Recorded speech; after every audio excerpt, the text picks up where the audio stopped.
गाना के माध्यम से कि सरकार को क्या संदेश देना चाहेंगे? कि आज मेरा रोज हम गा रहे थे लेकिन आज मेरा छोटा भाई है। अच्छा, छोटा भाई आज गाएंगे तो साथ देंगे ना आप छोटा भाई को? चलिए देंगे, सब बात सुनिए। चलिए। कि गाना इस तरह का है कि जेतना लो घुमा तारे बनी के हो नेता, सीखले बाबानी के लालू जी के बेटा।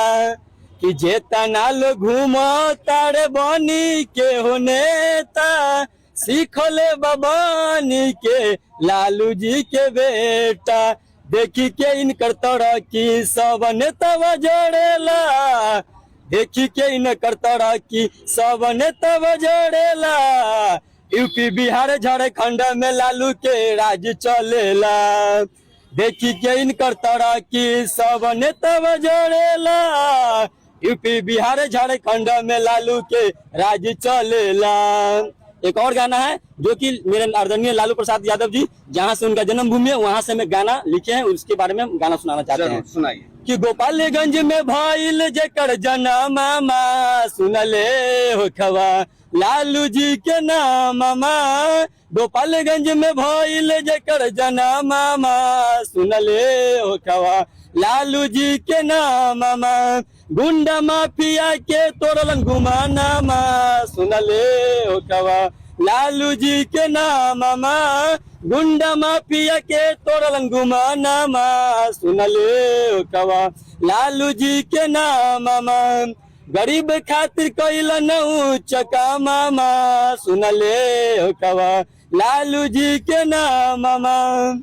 एक और हम चुनाव के समय में आरजेडी सॉन्ग गाए थे, जो कि उसका टाइटल ही है मांगे बिहार तेजस्वी सरकार। मैं उसका भी 2 लाइन सुनाना चाहते हैं। उस गाना इस तरह का है कि सुधारी है बिहार लालू जी के लाला नामा, लालू जी के लाला नामा।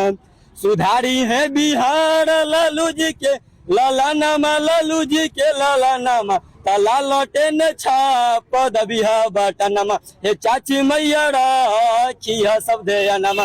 हे लालटेन पर दाबिहा बटनमा। लालू जी कैलन ह बड़ी भलैया, उनके ही राह चलिए तेजस्वी भैया।